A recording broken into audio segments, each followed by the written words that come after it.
북한이 동해상으로 미상의 발사체를 발사했다고 합동참모본부가 밝혔습니다.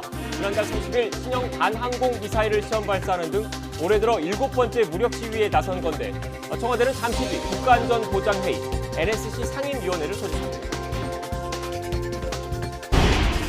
어제 코로나19 신규 환자가 1,073명으로 이틀 연속 1,000명대를 유지했습니다.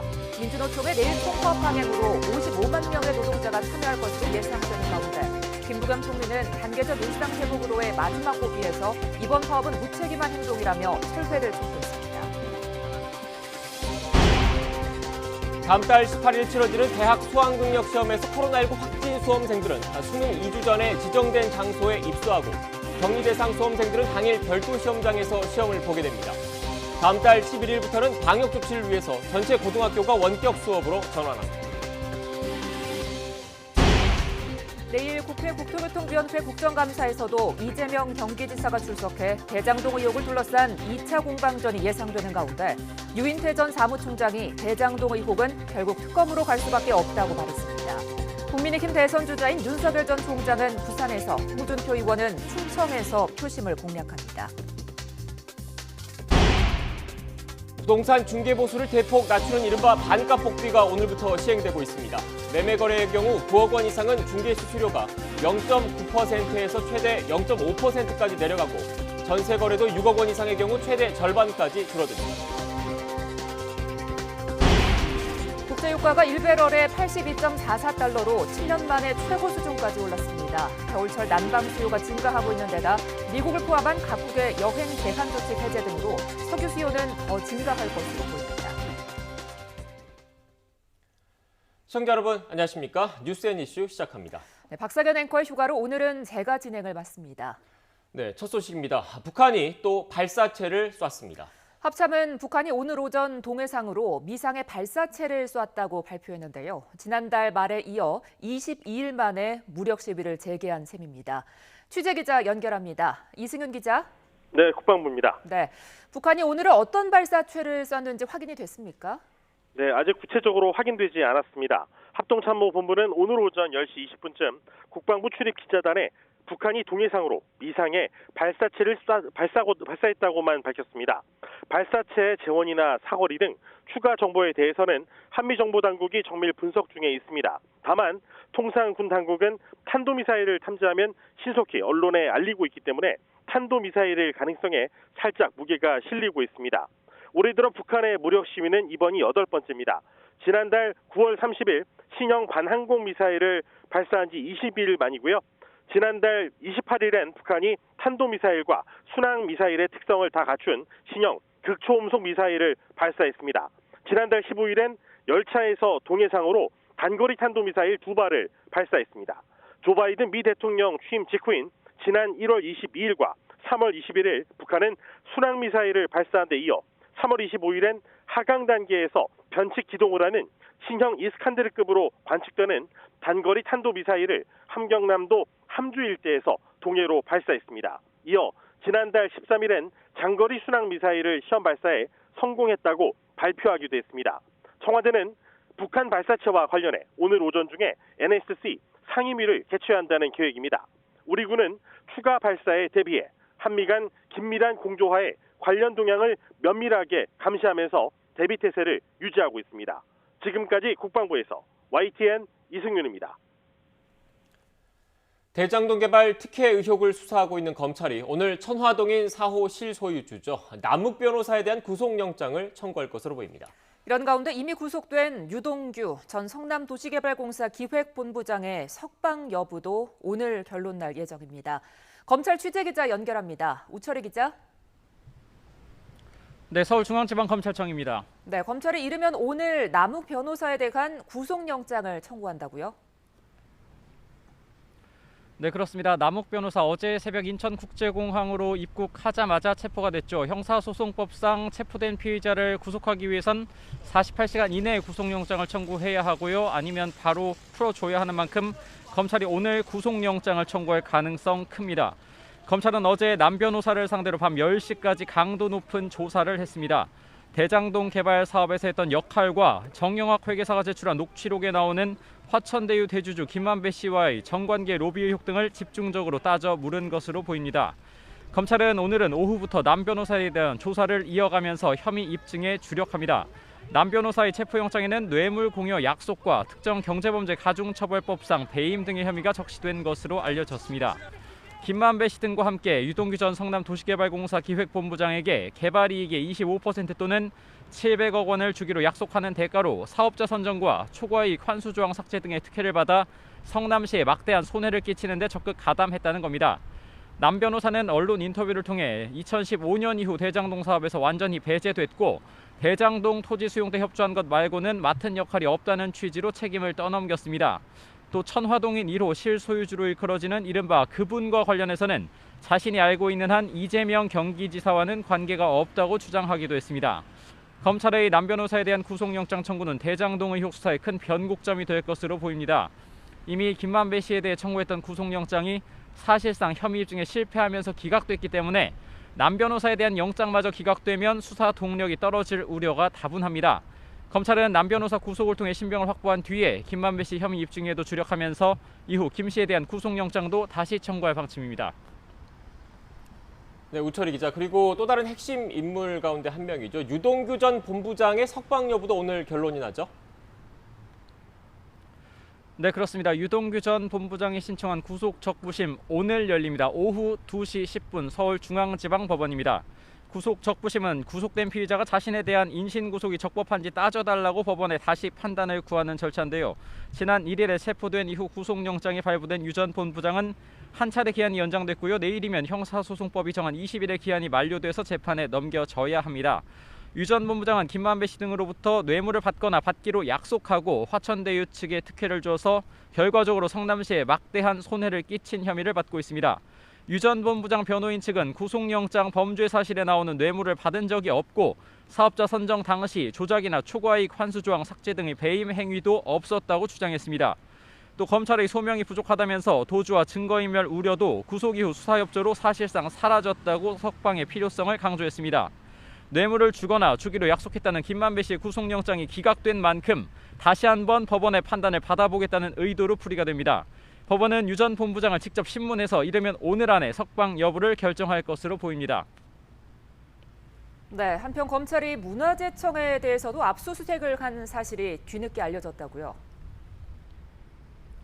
네, 그렇습니다. 서울중앙지검 전담수사팀은 지난 15일 성남시청이죠. 대장동 개발 의혹의 인허가 건을 갖고 있는 성남시청을 대대적으로 압수수색했습니다. 또 유동규 전 본부장의 옛 휴대전화를 보관했던 지인의 주거지도 압수수색했다는 사실까지는 이미 알려졌는데요. 같은 날 문화재청 발굴 제도과 등에 대해서도 압수수색한 것으로 파악이 됐습니다. 무소속 곽상도 의원 아들이 화천대유로부터 받은 퇴직금 등 50억 원의 뇌물 여부를 판단하기 위한 자료 확보 차원으로 해석이 됩니다. 검찰은 압수수색을 통해 문화재 발굴 관련 인허가 내역이 담긴 문서 등을 확보하는 동시에 CCTV로 증거인멸 여부도 조사한 것으로 전해졌습니다.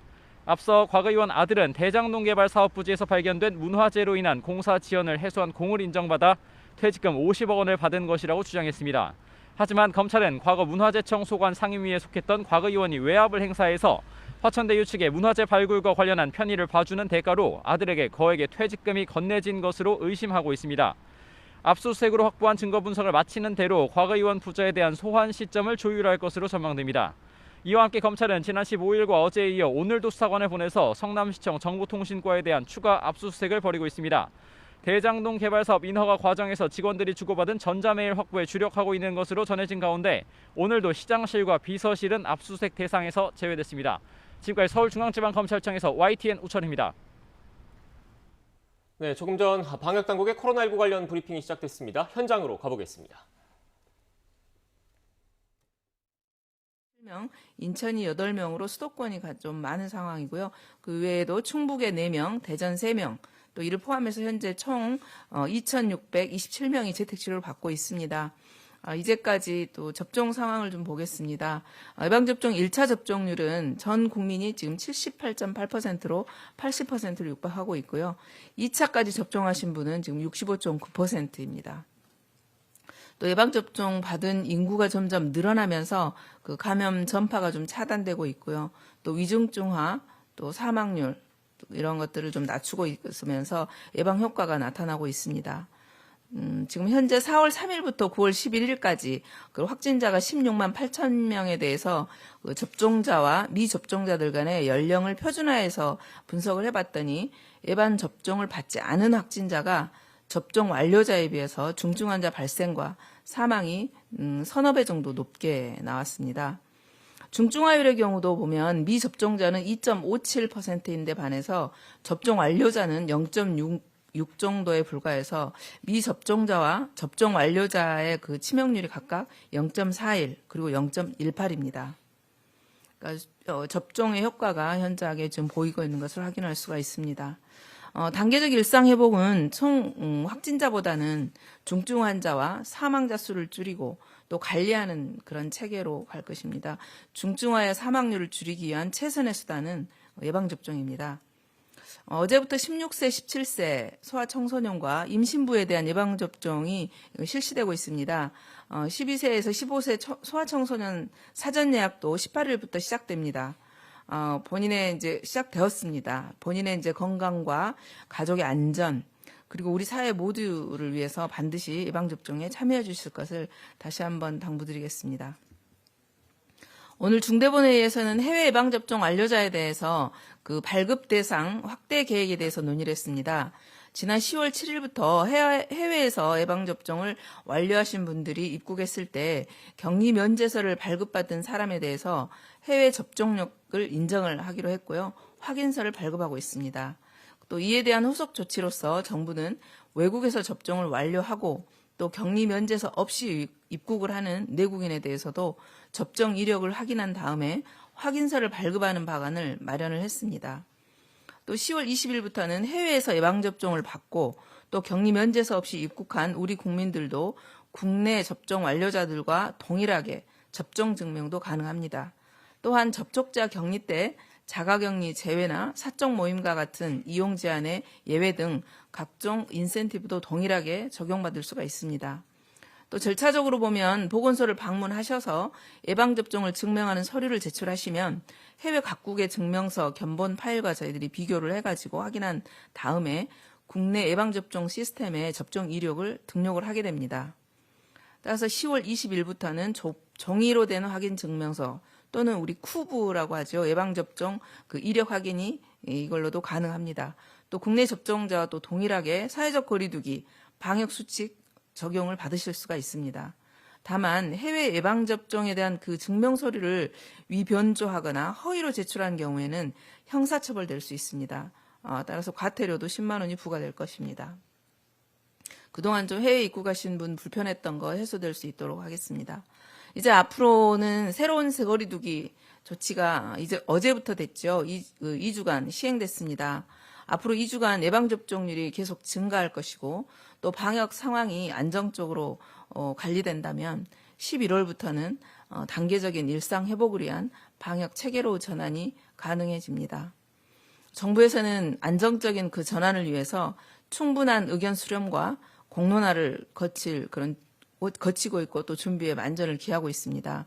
코로나19 일상회복지원위원회 2차 회의가 이번 주 금요일 10월 22일입니다. 오전 9시 반부터 정부 서울청사 별관에서 개최됩니다. 또 오후 1시에는 단계적인 일상회복 관련해서 2차 전문가 공개 토론회도 진행이 됩니다.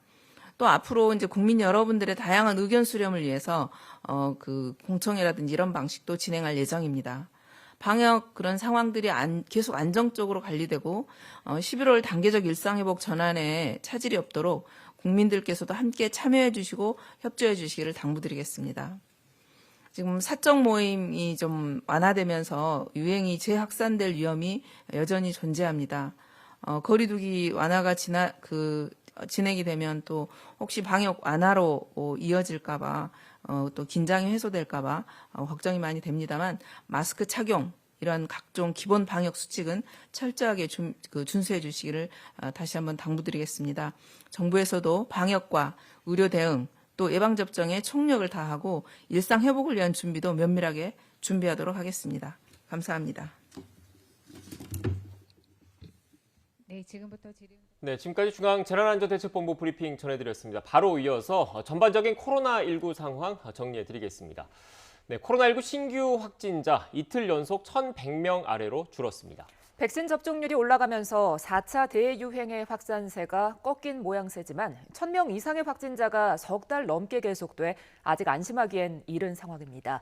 취재기자 연결합니다. 신현준 기자. 네, 신현준입니다. 네, 자세한 확진자 현황 전해주시죠. 네, 오늘 0시 기준 코로나19 신규 환자는 1,073명입니다. 전날보다 23명 늘었지만 이틀 연속 1,100명 아래를 기록했습니다.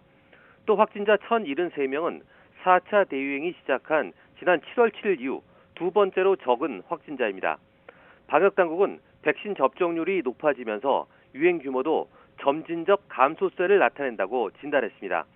하지만 네 자릿수 확진자는 105일 연속 이어지고 있고 어제부터 방역 수칙을 일부 완화한 새로운 거리두기가 시행되고 있어 안심하기는 아직 이른 상황입니다. 감염 경로를 보면 국내 발생이 1,048명이고 해외 유입 사례가 25명입니다. 지역별로 보면 서울이 296명, 경기 393명, 인천 88명 등 수도권에서만 777명의 신규 환자가 나왔습니다. 전체 지역 발생의 74.1%입니다. 수도권 밖에선 충북 42명, 경북 41명, 충남 39명, 부산 38명 등이고 울산과 세종에서는 환자가 발생하지 않았습니다. 코로나19 관련 사망자는 21명이 늘었는데 4차 대유행 시작 이후 가장 많은 사망자입니다. 위중증 환자는 1명이 줄어서 344명입니다. 백신 접종도 순조롭습니다. 1차 신규 접종자는 7만여 명이고 접종을 모두 마친 사람은 62만여 명이 늘었습니다. 이에 따라 백신 접종률은 1차가 78.8%, 접종 완료는 65.9%입니다. 네, 또 오늘 중대본 회의에선 민주노총 파업에 대한 경고도 나왔죠? 네, 김부겸 국무총리는 내일로 예정된 민주노총 총파업과 관련해 지금이라도 총파업 계획을 철회해달라고 당부했습니다. 김 총리는 단계적 일상 회복으로 나아가는 마지막 고비에서 총파업은 공동체의 안전에 결코 도움이 되지 않는 무책임한 행동이라고 지적했습니다. 특히 겉으론 방역 수칙에 맞게 소규모 집회를 하겠다고 신고했지만 현장에선 다수 인원이 집결하는 편법 쪼개기 집회가 있을 것으로 우려된다고 말했습니다. 그러면서 어떤 형태로든 방역을 무력화하는 집회나 시위에 대해서는 정부가 하나하나 현장을 체증해 누구도 예외 없이 끝까지 법적 책임을 물을 것이라고 강조했습니다.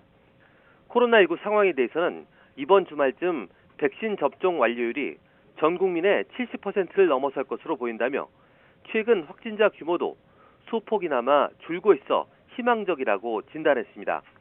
이어 다음 주까지 방역을 안정적으로 관리해낸다면 모두가 염원하는 단계적 일상 회복의 첫걸음을 시작할 수 있을 것이라고 내다봤습니다. 지금까지 사회부에서 YTN 신현주입니다. 네, 이렇게 앞서 전해드린 것처럼 4차 대유행의 규모는 점차 줄어들고 있습니다. 하지만 일상 곳곳에서 감염이 끊이지 않아서 아직 안심할 단계는 아닙니다.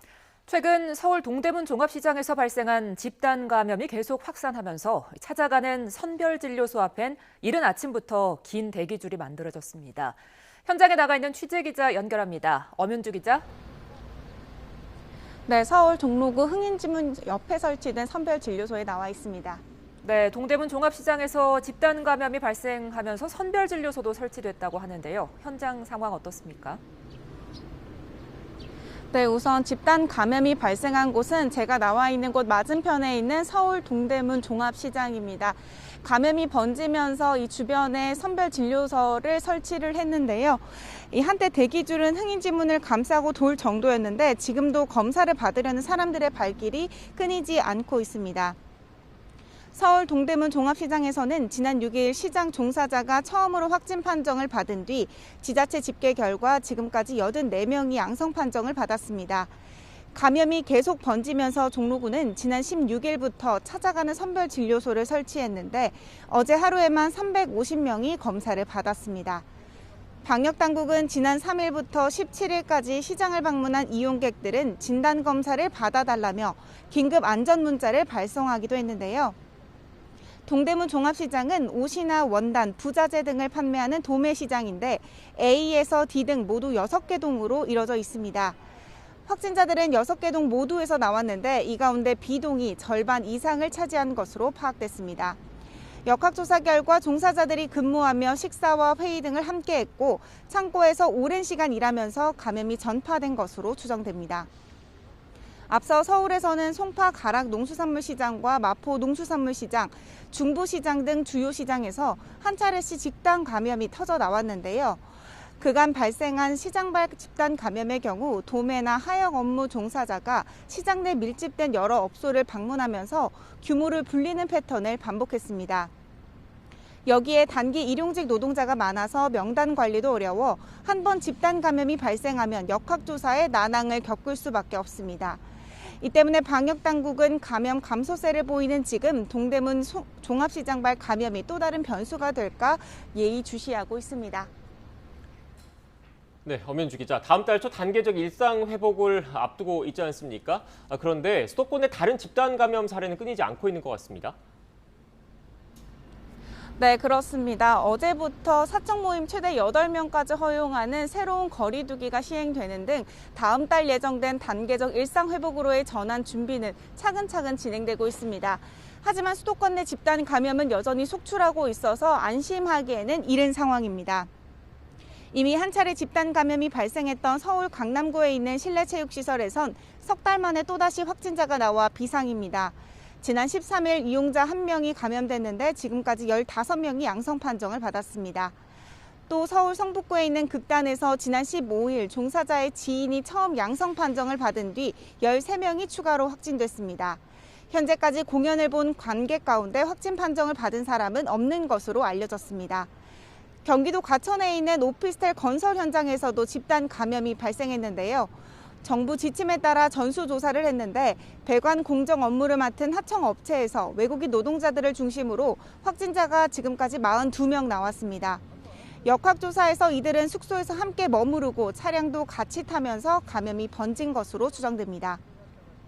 이렇게 우리 일상생활 공간에서 확진자는 계속 나오고 있어 방역당국도 자체 새 거리두기 시행으로 긴장감이 풀어질까 걱정이 큽니다.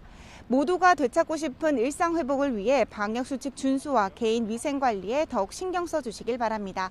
지금까지 서울 종로구 찾아가는 선별진료소 앞에서 YTN 엄윤주입니다.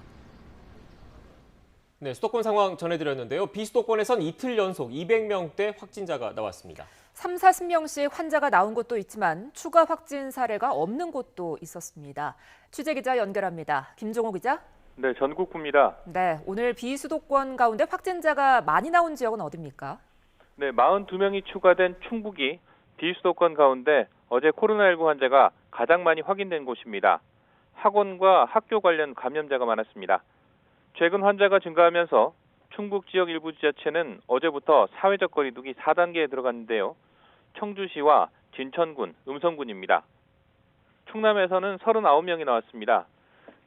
당진시 중학교 한 곳에서 집단 감염이 확인됐는데 어제만 15명이 확진 판정을 받았습니다. 경북에서는 41명이 확진 판정을 받았습니다.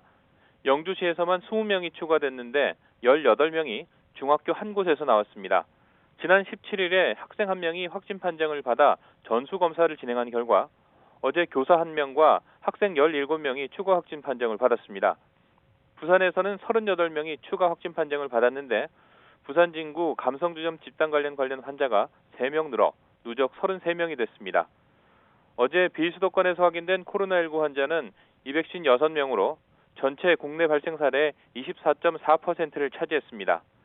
그제 236명보다 조금 늘었지만 이틀 연속 200명대를 유지했습니다.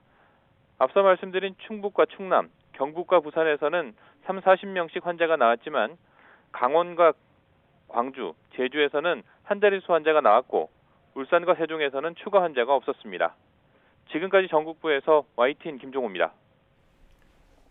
코로나19 확진 판정을 받은 수험생은 다음 달 4일부터 지정병원에 입소 해 대학 수학능력 시험을 준비하게 됩니다. 또 수능 일주일 전인 다음 달 11일부터는 집단 감염 예방과 시험장 방역을 위해 전체 고등학교가 원격 수업으로 전환합니다. 교육부는 이 같은 내용의 2022학년도 수능 시행 원활화 대책을 마련해 국무회의에서 보고했습니다. 대책을 보면 코로나19에 확진된 수험생은 수능 2주 전부터 사전 지정된 병원이나 생활치료센터에 입소하며 격리 대상 수험생들은 자가격리를 가다가 당일 별도 시험장으로 이동해 응시합니다.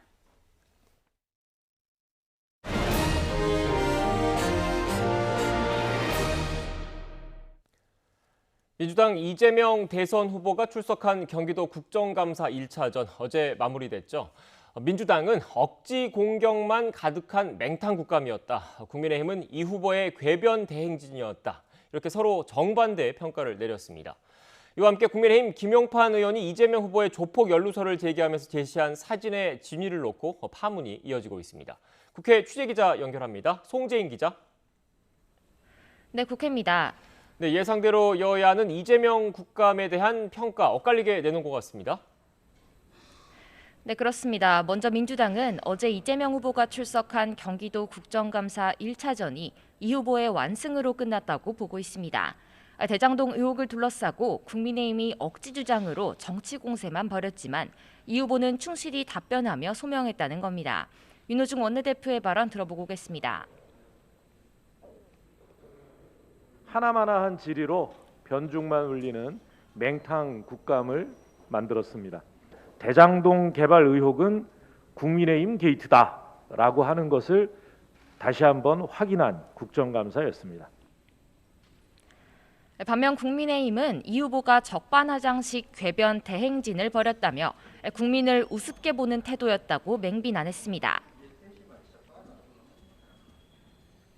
권력형 특혜 비리 사건에 대해 책임을 조금이라도 통감하고 그에 대한 해명을 하기는커녕 도리어 국민들을 비웃고 조롱하는 태도였습니다. 네, 경기도 국정감사 후폭풍도 이어지는 모습인데요. 국민의힘 김용판 의원이 국감장에서 제시한 사진 쟁점으로 떠올랐죠?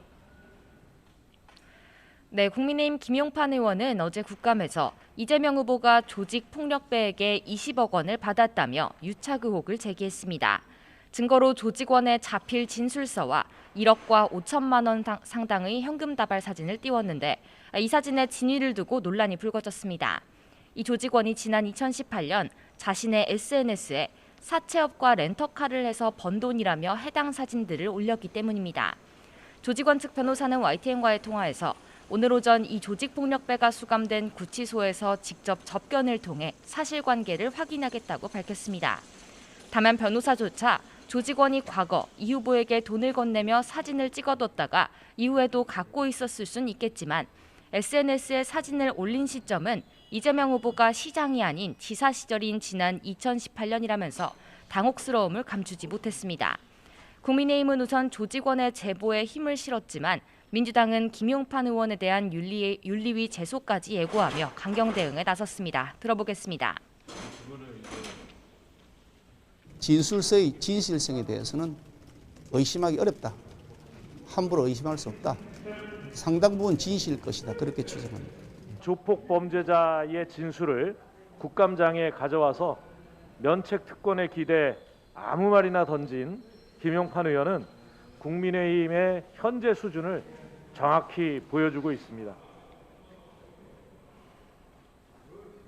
네, 1차전은 마무리가 됐는데 내일은 두 번째 경기도 국정감사가 열리는 거죠? 네, 그렇습니다. 내일 이재명 후보가 출석하는 국회 국토교통위원회 국정감사에서도 대장동 의혹을 둘러싼 2차 공방전이 예상됩니다. 그런 만큼 이 후보는 오늘도 공식 일정 없이 국감 준비에 주력합니다. 이 후보 측은 이번 국정감사가 순탄하게 진행되고 있다고 보고 내일 국감까지 마치면 본격적인 대선 체제에 돌입하겠다는 계획입니다. 이르면 이번 주 지사직을 내려놓고 대선 예비후보 등록에 나설 것으로 보입니다. 민주당도 대선 준비에 속도를 내 이번 달 말에서 다음 달 초 사이 선대위를 띄울 예정인데 이와 관련해 민주당 관계자는 YTN과의 통화에서 이 후보가 다음 주 이낙연 전 대표를 찾을 수도 있다고 내다봤습니다. 만남이 성사될 경우 이 후보는 이 전 대표에게 원팀을 위해 공동 선대위원장직을 맡아달라고 요청할 전망입니다. 네, 송재인 기자, 국민의힘 대선 주자들 움직임도 전해주시죠. 네, 우선 윤석열 전 총장은 이틀째 부산에서 당심 공략에 집중합니다. 윤 전 총장은 어제 PK 지역 토론회에서 전직 대통령 수사가 적절했는지를 두고 다른 주자들의 집중 공격을 받았습니다. 보수 텃밭 표심을 두고 주자들 사이 신경전이 그만큼 가열된 건데 윤 전 총장이 승부처인 영남 공략에 열을 올리는 이유입니다. 유승민 전 의원 역시 또 다른 승부처 TK 지역에서 오늘 당원들을 만나고 홍준표 의원은 중원으로 향합니다. 원희룡 전 지사는 언론 인터뷰를 잇따라 소화하며 소통에 나섭니다. 지금까지 국회에서 YTN 송재인입니다. 여권의 원로 정치인인 유인태 전 국회 사무총장이 대장동 의혹은 결국 특검으로 갈 수밖에 없을 것이라고 관측했습니다. 유 전 사무총장은 오늘 아침 KBS 라디오에 출연해 어제 열린 경기도 국감은 이재명 후보의 완승이라고 말했습니다. 그러면서 야당이 제기한 각종 대장동 의혹은 결정적 한방이 없는 정도가 아니라 조폭 등이 거론되면서 완전히 우습게 돼버렸다고 평가했습니다. 다만 야당의 특검 수사 요구와 관련해선 일단은 검찰 수사를 지켜봐야 한다면서도 그 수사 결과 발표에 대해서 국민과 야당이 못 믿겠다고 한다면 거부할 명분이 약하다며 결국은 특검으로 갈 수밖에 없을 것이라고 전망했습니다. 국민대가 윤석열 전 검찰총장 부인 김건희 씨의 박사학위 논문 부정행위 검증과 관련해서 조치 계획을 교육부에 다시 제출했습니다. 교육부는 어제 저녁 6시쯤 국민대로부터 논문 검증 관련 회신 공문을 접수했다면서 내용 검토를 거쳐서 신속히 입장을 밝힐 예정이라고 밝혔습니다. 앞서 교육부는 지난 12일 국민대의 김 씨의 박사학위 논문 부정행위 의혹과 관련해서 논문 검증에 대한 실질적인 조치 계획을 제출하라고 요청했습니다.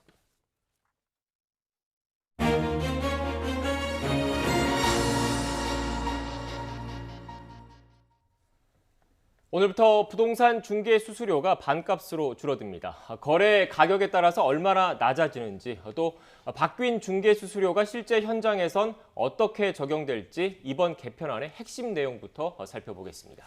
한편 연쇄적으로 중단됐던 전세 대출도 어제부터 재개됐는데요. 대출이 필요한 실수요자들은 한숨 돌렸지만 대출 심사는 더 깐깐해졌다는 평가도 나옵니다.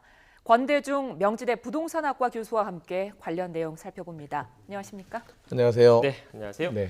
지금 언론을 비롯해서 평가가 이른바 반값 복비다 이런 평가들을 많이 내놓고 있는데 먼저 이번 개편안의 핵심 내용부터 좀 정리해 주시겠습니까? 우선 중개 수수료가 0.4에서 0.9%로 가격별로 구간별로 정해져 있었던 건데요. 네. 이게 거의 이제 누진 요율로 금액이 높을수록 좀 그 수율을 낮췄습니다. 다시 말하면 이제 2억 원까지는 0.4% 그냥 동일하고요. 6억 원이 넘어가면은 이제 그 3억 원 단위로 9억, 12억, 15억 단위로 0.5에서 0.9가 0.7까지 낮아져서 수수료가 이 누진요율로 적용될 때는 반값으로 매매는 낮아집니다. 물론 임대차도 일부 낮아지고 있습니다. 그래서 지금까지 그 중개 수수료 분쟁이 아마도 이것 때문에 좀 적어지지 않겠나는 생각이 들어요. 이건 오늘부터 시행입니다. 네. 지금 부동산 가격이 워낙 뛰면서 덩달아서 중개비도 뛸 수밖에 없지 않았습니까? 네. 그런데 지금 그런 상황에서 이제 위험을 무릅쓰고 직거래를 하는 사람들도 등장을 했었는데요. 이게 그렇다면 이런 거는 이제 없어질 수 있을까요? 그래도 아마 있을 거라고 보여집니다. 이 중개 수수료 자체가 이렇게 정부가 이제 칼을 댄 게 이유가 부동산 가격이 너무 많이 올랐거든요. 네. 거의 2배 이상 가까이 이번 정부 들어와서 올라가다 보니까 수수료율은 그냥 있었어요. 그래서 매매 당사자나 임대차 당사자 간에 수수료를 물은 게 너무 부담스럽다 보니까 이게 정부가 이제 거의 반토막 낸 건데요. 실제 수수료가 부담스러워서 인터넷상에서 직거래하는 경우가 많이 늘어났었거든요. 네. 이 직거래가 아무래도 좀 줄어들 가능성은 있습니다. 그러나 수수료가 부담스러워서 주택을 안 사진 않거든요. 이게 이제 인터넷 세상이 점점 이제 발달하다 보니까 직거래가 늘어나는 거지 수수료 때문에 직거래가 늘어나거나 줄어들지는 않을 거라고 보여집니다. 네.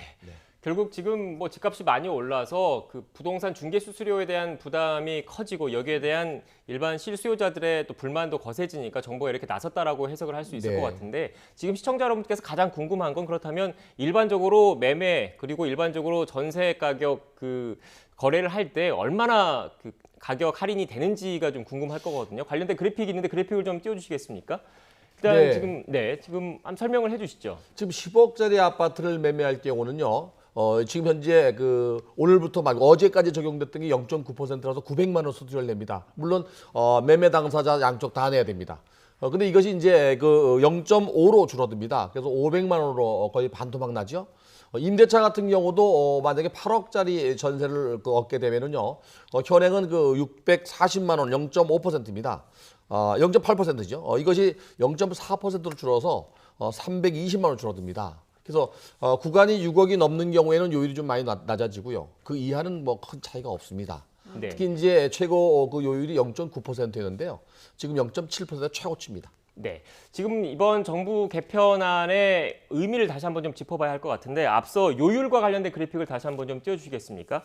제가 들어오기 전에 한국부동산원의 그 서울 아파트, 서울 지역의 아파트 평균 매매 가격, 중위 가격, 전세 가격을 좀 찾아보고 왔더니 일단 서울 아파트 평균 매매 가격 같은 경우에는 11억이 지금 넘었고 중위 매매 가격 같은 경우에도 9억 5천만 원 정도가 지금 넘은 상태예요. 그래서 지금 개편안 보시면 알겠지만 지금 그 부동산 매매 같은 경우에 상한 요율을 그 낮춘 구간이 결국 9억에서 12억. 그러니까 그동안에는 고가 주택으로 평가받던 이 아파트 값이 어떻게 보면 서울 지역, 특히 수도권 서울 지역 같은 경우에는 일반적인 가격이 돼버렸기 때문에 네. 과도한 중개 수수료 부담, 거기에 대한 일반 실수요자들의 불만이 커졌다. 이게 좀 핵심적인 그 개편 사유라고 보면 되는 거죠?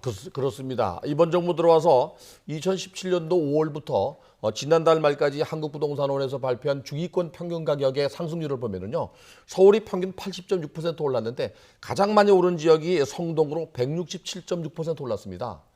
그리고 서울의 25개 구 중에서 20개가 100% 이상 올랐어요. 요율은 그냥 있는데 부동산 가격이 2배가 됐다는 얘기거든요. 그러면 수수료를 2배 더 내야 된다는 얘기가 나와요. 왜 그런가 하면 누진 요율로 되어 있거든요. 그래서 이 정부가 이제 수수료 분쟁이 일어나고 특히 이제 중개사와 매매 당사자 간에 중개 수수료를 반값 할인해서 주는 사례도 발생하고 또 이 분쟁이 높다 보니까 정부가 이제 이 요율을 낮춘 거 아닌가 하는 생각이 듭니다. 네. 네. 개편안에는 상한 요율만 담겼습니다. 공청회 과정에서 소비자들이 더 요구했던 부분들도 있었는데 이 부분은 담기지 않았더라고요. 사실은 이게 정부가 1% 내에서 탄력적으로 적용하려고 했는데 이게 또 분쟁의 소지가 될 수 있어서 그렇지 않아도 뭐 어디는 낮춰주고 어디는 올리는 꼴이 되기 때문에 그래서 없앴던 것 같고요. 또 단일 요율을 요구하는 경우도 있었고요. 또 구간별로 축소시키는 요율도 적용을 해달라고 했는데 국토부가 이걸 받아들이지 않았어요.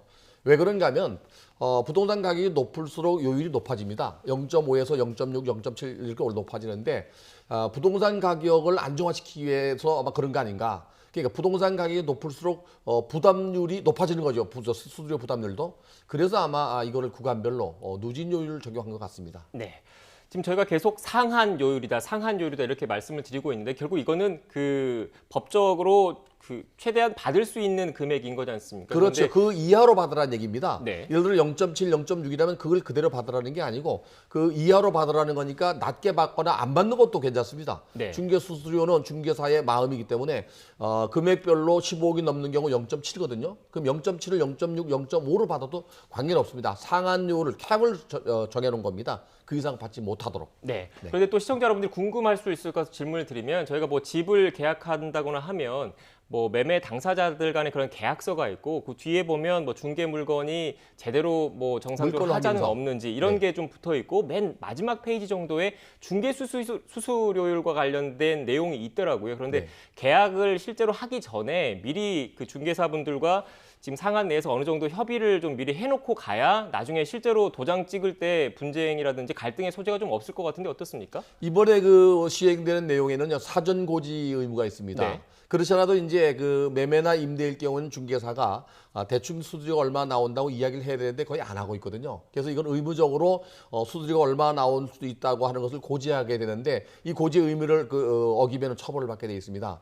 중개사 협회에서는 지금 현재 그렇지 않아도 각 중개사들이 이 매매 당사자들에게 이걸 고지하고 있는데 또 이걸 의무적으로 강제로 이 고지하는 것은 헌법 위반이다. 이렇게 해서 그렇게 해서 이제 지금 반발하고 있거든요. 근데 이제는 오늘부터는 거래하는 경우에 이렇게 그 임대나 또는 임대인과 임차인 또 매수자 매도인에게 사전에 수수료를 고지해야 합니다. 네.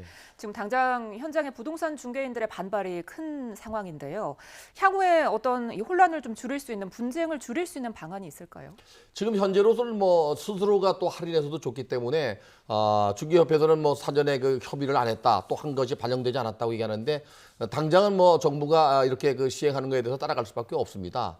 협회 차원에서는 아까 말씀드린 대로 이제 고지 의무는 이중 그 규제라고 해서 이제 헌법소를 내려고 하고 있고요. 수수료 요율 자체도 사실 부동산 가격이 많이 올랐기 때문에 조절할 필요는 있었고요. 반대로 이제 중소도시에서는 가격이 오르지 않았는데 수수료 요율만 낮아졌거든요. 그래서 반발이 있을 수 있습니다. 하지만 이제 소비자 입장에서, 국민 입장에서 볼 때에는 이 부동산 중개 수수료가 사실 과대했던 건 사실이었어요. 그래서 중개사 스스로도 이걸 할인해주고 했기 때문에 이번 그 정부가 발표한 안이 조금 자리를 잡을 때까지는 좀 시간이 걸리지 않겠나 하는 생각이 듭니다. 네. 지금 제가 또 여기서 지금 공인중개사 협회 입장을 추가적으로 좀 그 말씀을 드리면 중개사 협회에서는 또 이런 얘기도 하더라고요. 일단 부동산 가격이 급등을 해서 수수료는 높아졌지만 반대로 그러니까 매물이 줄어들어서 거래 자체가 없어서 실제로 성사되는 게 별로 없다 보니까 수입 자체가 크게 늘어나진 않았다. 이런 또 반론도 제기를 하고 있던데요. 그 말도 뭐 틀리는 말은 아닙니다. 네. 지금 정부의 규제에 의해서 거래 건수가 거의 반토막 났고요. 향후에도 금융규제는 더 줄어들 가능성이 있습니다. 중개사 입장에서 볼 때는 상계와 관련돼 있거든요. 개업 공인중개사가 약 한 11만 명 정도 되는데요. 이 사람들에게는 뭐 당장 발등에 불이죠. 그러나 이제 계속적으로 규제해서 거래가 절벽으로 가지는 않을 거라고 보여지고요. 수수료를 한번 정하면 또 이게 5년, 10년도 가기 때문에 정부는 이제 발빠르게 수수료 부담을 낮추기 위해서 정한 거기 때문에 아마도 중개사 입장에서 볼 때는 거래가 좀 활성화되면 오히려 좋아질 가능성이 있는데 올해까지는 뭐 어렵겠지만 뭐 향후에 부동산 시장이 계속적으로 절벽으로 가지는 않을 거라고 보여집니다. 네. 한편 금융당국의 전세대출에 한해서는 이제 대출 총량제 제한 대상에서 제외를 하기로 했습니다. 어제부터 전세대출이 재개가 됐죠. 네. 우선은 그 정부가 이 가계부채가 1,800조가 넘어서 이 가계대출을 규제하겠다고 발표를 했고 또 대출도 지금 막아놓은 상태입니다. 은행의 그 가계부채 그 비율이 0.6%를 넘으면 안 되는데 넘은 데가 있거든요. 하나은행 같은 경우는. 그래서 이걸 규제해 오다가 사실은 전세금 대출은 실수요자 대출 아닙니까? 네. 그래서 이거를 좀 이제 그 풀어주기 시작했는데요. 전세금 대출뿐이 아니라 집단 대출도 규제 안 하는 걸로 지금 했습니다. 그것은 이제 실수요자의 내 집 마련이나 전세 대출을 받을 수 있게 하는데 단서가 있어요. 총량에서만 빠지는 겁니다. 그리고 또 한 가지는 이제 잔금 내기 전에 신청을 해야 되고요. 대면으로 신청이 되기 때문에 인터넷 신청이나 웹상으로는 신청할 수가 없습니다. 이 전세금 대출을 막게 되면은 아파트에 살던 사람들이 결국에 다세대나 연립으로 밀려나게 되고요. 더 나가서 연립이나 다세대에 살던 사람들은 교외적으로 밀려나는 현상이 생깁니다. 그래서 이 전세금 대출은 직접적 서민에게 피해를 주기 때문에 아마 정부가 한 발 물러난 거 아닌가 하는 생각이 듭니다. 네, 좀 관련된 그래픽이 좀 준비가 돼 있는 것 같습니다. 전세자금대출 세액 관리 방안인데요. 그래픽을 좀 띄워주시겠습니까? 결국 지금 교수님 말씀하신 걸 들어보면 어떻게 보면 전세값이 올라서 전세값을 충당해야 되는데 당장 수억 원에 달하는 돈을 융통하기가 쉽지가 않지 않습니까? 이런 네. 실수요자분들의 고충이 커지니까 일단 전세자금 대출은 좀 그 대출 규제에서 풀어주겠다 이런 취지인데 보시는 것처럼 그 제약 조건이 좀 있습니다. 전세자금 대출은 전세값 증액 범위 안에서 그렇죠. 네. 한도를 좀 정하고 그리고 그 잔금 지급일 이전까지만 신청이 가능하다는 내용이거든요. 결국 그동안에 그 전세자금 대출이라는 게 상대적으로 주택담보대출이나 신용대출보다 그 은행에서 돈을 받는 게 좀 쉬웠잖아요. 그래서 네. 전세자금 대출을 통해서 돈을 빌린 다음에 다른 집을 산다든지 이렇게 좀 이른바 다른 투자 용도로 쓰는 게 있었기 때문에 그걸 막겠다는 취지로 해석을 하면 되겠습니까? 그렇죠. 이제 그 전세금을 활용하는 게 두 가지가 있어요. 네. 실질적으로 집주인이 그 전세금을 받아서 부동산에 투자하는 사례가 있고요. 또는 이제 갭 투자한 상태에서 소유자가 전세금을 받아서 또 부동산 투자하는 경우가 있는데요. 이 두 가지를 관리하겠다는 게 정부의 취지인 것 같습니다. 그러나 사실은 이제 이렇게 전세금 대출을 전혀 규제하지 않을 수는 없습니다. 자산 상태를 봐가면서 실질적인 전세금으로 그 국한될 경우에는 대출이 좀 필요하고요. 그리고 이제 애국께서 말씀하신 대로 증액분에 대해서만 해주는 것도 바람직한 상태라고 보여집니다. 단지 이제 이 DSR은 총부채 원리금 상환 범위 내에서 제외시켰다는 것은 좀 우려의 염려가 됩니다. 이 대출을 해주는 전세금 자체가 순수하게 전세금으로만 가면 좋은데 다른 정도로 쓸 가능성도 있거든요. 또 하나 너무 규제하다 보니까 상계형 대출까지도 이렇게 막힐 가능성도 있어요. 그래서 이걸 좀 선별할 필요는 있다고 생각이 됩니다. 네.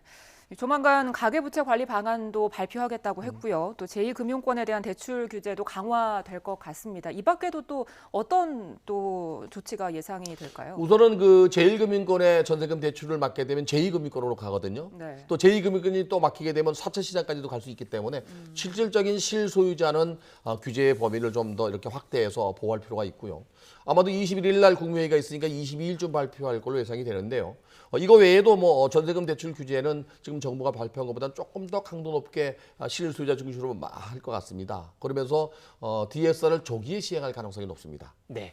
지금 어려운 금융 용어다 보니까 그 총부채 원리금 상환 비율 지금 교수님께서 조금 전에 DSR을 말씀을 해주셨는데 아마 지금까지 그 일반 시청자분들이 주택담보대출 빌릴 때 많이 들었던 용도는 총부채 상환 비율 DTI라든지 뭐 주택담보대출 비율 LTV 같은 거거든요. 그럼 그걸 좀 분리해서 좀 설명을 해주시겠어요? LTV는 담보 비율에 대한 대출 비율입니다. 예를 들어 담보 물건이 10억이면 60%를 준다면 6억을 대출받을 수 있고요. DTI는 뎁 투 인컴이라 해서 소득 대비 대출 비율입니다. 근데 만약에 10억짜리에 60% LTV에 40% DTI면 적은 걸 주거든요. 연봉이 1억 이상이면 4억 이상 대출을 못 받아요.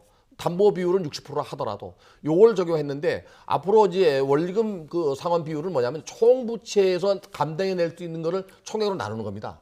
그래서 원금과 이자를 갚을 수 있는 능력 범위 내에서만 대출을 주기 때문에 지금보다 대출 금액은 작아질 수밖에 없습니다. 네, 그러니까 기존의 DTI 같은 경우에는 주택담보대출 원리금과 다른 대출의 이자만 계산을 해서 그렇죠. 돈을 빌려줬는데 원금까지 포함된 그렇죠. 거죠. 네. 그런데 DSR 총부채 원리금 상환 비율 같은 경우에는 주택담보대출, 뭐 자동차 할부, 네. 신용카드 썼던 거 이런 거 모든 원금과 이자 원리금을 부채 전부 납니다. 그렇죠. 그런 걸 네. 포함하기 때문에 대출 한도가 더 줄어들 수밖에 없다. 네. 그리고 앞으로 금융당국이 그 방향으로 갈 것이다. 이렇게 정리를 하면 되겠습니다. 네, 맞습니다. 네, 알겠습니다. 지금까지 권대중 명지대 부동산학과 교수와 함께 부동산 관련된 내용 살펴봤습니다. 오늘 말씀 고맙습니다. 감사합니다.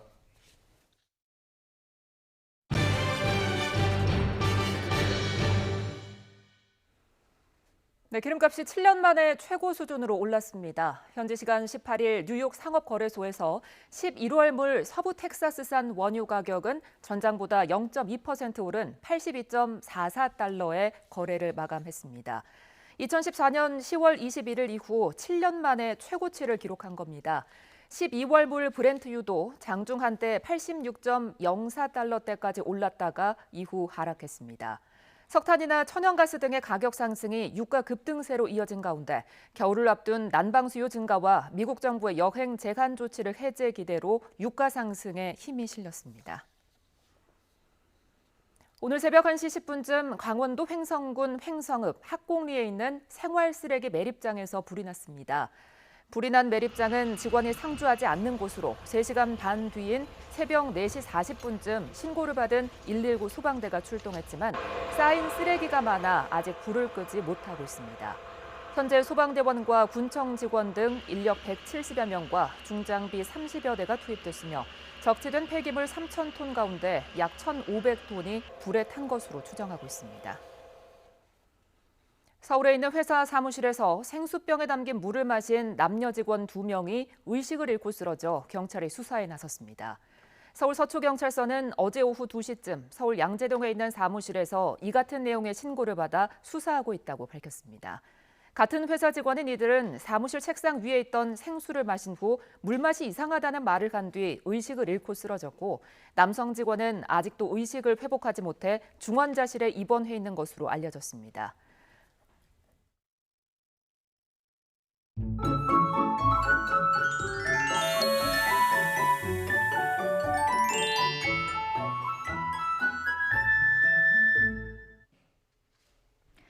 지금 설악산에는 올가을 첫눈이 내리고 있습니다. 작년보다는 약 보름가량이나 빠른 기록인데요. 강원 영동 지방은 오늘 밤까지 5에서 30mm의 비가 더 오겠고요. 기온이 낮은 강원 산간에는 비가 눈이 되어 내리는 곳이 많겠습니다. 또 오늘 내륙지방은 오후까지 산발적으로 비가 내린 뒤 하늘이 점차 개겠고요. 낮부터 동해안에는 너울성 파도가 높게 일겠습니다. 또 해안가에는 바람이 점차 강해질 것으로 보이니까요. 강풍으로 인한 피해 없도록 대비하셔야겠습니다. 오늘 낮 기온은 어제와 비슷하겠지만 오후부터는 찬 공기가 유입되면서 날씨가 다시 추워지겠습니다. 오늘 서울의 한낮 기온은 15도, 대전은 17도, 대구는 19도를 보이겠습니다. 당분간 전국이 대체로 맑겠지만 예년보다는 추운 날씨가 이어질 전망입니다. 지금까지 날씨 정보였습니다. 뉴스 앤 이슈 2부는 정치권 소식으로 문을 열겠습니다. 저희는 잠시 뒤에 뵙겠습니다.